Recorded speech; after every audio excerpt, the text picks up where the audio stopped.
Fried rice தேவையான பொருட்கள் என்னென்னு பார்த்துடலாம்.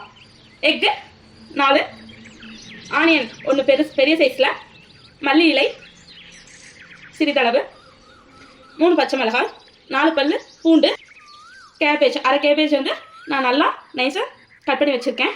1 table spoon soya sauce, 1 table spoon tomato sauce, அதுக்கு தேவையான அளவு ஆயில், சிறிதளவு பெப்பர். இப்போ ஃபஸ்ட் அதுக்கு ஒரு பேன் அடுப்பில் வச்சுட்டு ஸ்டவ் ஆன் பண்ணிக்கலாம். இப்போ பேன் நல்லா ஹீட் ஆனோடனே நம்ம ஃப்ரைட் ரைஸுக்கு தேவையான ஆயிலை வந்து இதில் ஊற்றிக்கலாம். ஃப்ரைட் ரைஸ்னால் கொஞ்சம் ஆயில் ஜாஸ்தியாக இருந்தால் தான் டேஸ்ட்டு ஹெவியாக இருக்கும். நான் இப்போ கொஞ்சம் 4 டேபிள் ஸ்பூன் ஆயில் வந்து இது கூட ஆட் பண்ணியிருக்கேன். ஆயில் ஹீட் ஆனோடனே நம்ம எடுத்து வச்சுருக்கேன் பூண்டை வந்து இது கூட ஆட் பண்ணிக்கலாம். அடுத்தது பச்சை மிளகாய், எடுத்து வச்சுருக்கேன் வெங்காயம், மணங்கால் கலவா நம்ம சால்ட் ஆட் பண்ணிக்கலாம்.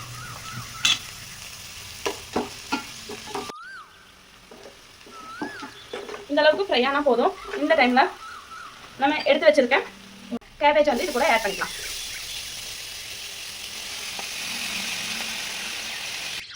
இது ஒரு 5 நிமிட்ஸ் நல்லா வந்து ஃப்ரை பண்ணி எடுத்துக்கோங்க. இந்த அளவுக்கு ஃப்ரை ஆனால் போதும். இப்போது நம்ம இது கூட இதெல்லாம் வந்து ஒரு சைடு கொண்டு வந்துக்கோங்க. நம்ம இந்த இடத்துல வந்து முட்டையை வந்து ஃப்ரை பண்ணி எடுத்துக்கலாம். இல்லைனா நீங்கள் தனியாக கூட ஃப்ரை பண்ணி எடுத்துக்கலாம். நான் வந்து பேன் கொஞ்சம் பெருசாக இருக்கனால இதிலேயே வந்து ஃப்ரை பண்ணி எடுத்துக்கிறேன். 1 டேபிள் ஸ்பூன் ஆயில் ஆட் பண்ணிக்கோங்க. ஆட் பண்ணிவிட்டு ஆயில் ஹீட் ஆனோடனே ஒரு செகண்ட் அப்படியே இருக்கட்டும், கரண்டி போடாதீங்க. அப்போ தான் எக்கு வந்து அப்படியே முழுசாக கிடைக்கும்போது டேஸ்ட்டு சூப்பராக இருக்கும். போதும், நம்ம எக்கு வந்து ஃப்ரை பண்ணி எடுத்துக்கலாம்.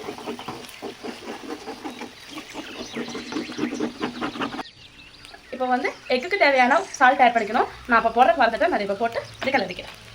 இப்போ கேபேஜையும் எக்கையும் வந்து மிக்ஸ் பண்ணிக்கலாம். 1 table spoon tomato sauce, 1/2 table spoon soya sauce, ஈவனாக எல்லா இடத்துக்கும் மிக்ஸ் பண்ணிக்கலாம். ஸ்டவ் வந்து ஹை ஃப்ளேமில் வச்சு மிக்ஸ் பண்ணுங்கள். அப்போ தான் வந்து உங்களுக்கு ஸ்ட்ரீட் ஃபுட்டில் கிடைக்கிற மாதிரி ஃப்ரைட் ரைஸ் கிடைக்கும். பாருங்கள், நான் நல்லா மிக்ஸ் பண்ணுறேன். இப்போ வந்து நம்ம ரைஸுக்கு தேவையான சால்ட்டையும் இதில் ஆட் பண்ணிக்கலாம். இப்போ ஃப்ளேவர் இன்னும் கொஞ்சம் அதிகமாக நம்ம கொஞ்சோண்டு 1/2 ஸ்பூன் மிளகாய் தூள், ஃப்ளேவருக்காக சிக்கன் தூள் வந்து ஒரு 1/2 ஸ்பூன். இப்போ பாருங்கள், எல்லாமே ஈவனாக மிக்ஸ் ஆகிடுச்சு. இந்தளவுக்கு மிக்ஸ் ஆனால் போதும். நம்ம இப்போ ஃபைனலாக எடுத்து வச்சுருக்க ரைஸை இதை கூட கேட்கலாம். நான் நார்மல் ரைஸ் தான் எடுத்திருக்கேன். நீங்கள் வேணுன்னா பாஸ்மதி ரைஸில் யூஸ் பண்ணிக்கோங்க. நான் இப்போ ரைஸும் உள்ளே போட்டு பாருங்கள், நல்லா மிக்ஸ் பண்ணி விடுங்க. ஈவனாக எல்லாம் எடுத்துக்கோங்க. இப்போ நம்ம வீடியோட எண்டுக்கு வந்துட்டோம். இப்போ நம்ம தலைவர், முக்கியமான தலைவர் வந்து நான் உள்ளே இருக்க போகிறேன். உங்களுக்கே தெரியும் யாருன்னு சொல்லி, பெப்பர் தான். நான் இப்போ வந்து மலைச்சாரல் மாட்டி இதை வந்து இது கூட ஆட் பண்ணுறேன். இப்போ இது கூடயே நம்ம எடுத்து வச்சுருக்க மல்லி இலையும் ஆட் பண்ணிக்கலாம். ஸ்டவ் ஆஃப் பண்ணிவிட்டு இப்போ டேஸ்ட் எப்படி வந்திருக்குன்னு பார்க்கலாம் வாங்க. பாருங்கள் ஃப்ரெண்ட்ஸ், எந்த அளவுக்கு நம்ம ஃப்ரைட் ரைஸ் வந்திருக்குன்னு பாருங்கள். உங்களுக்கு பார்த்தாவே தெரியும் எந்த அளவுக்கு சூப்பராக வந்திருக்குன்னு பாருங்கள். நீங்களும் இதே மாதிரி ஃப்ரைட் ரைஸ் வீட்டில் செஞ்சு பாருங்கள். எங்கள் சேனல் உங்களுக்கு பிடிச்சிருந்துச்சுன்னா லைக் பண்ணுங்கள், ஷேர் பண்ணுங்கள், சப்ஸ்கிரைப் பண்ணிக்கோங்க. Thank you friends.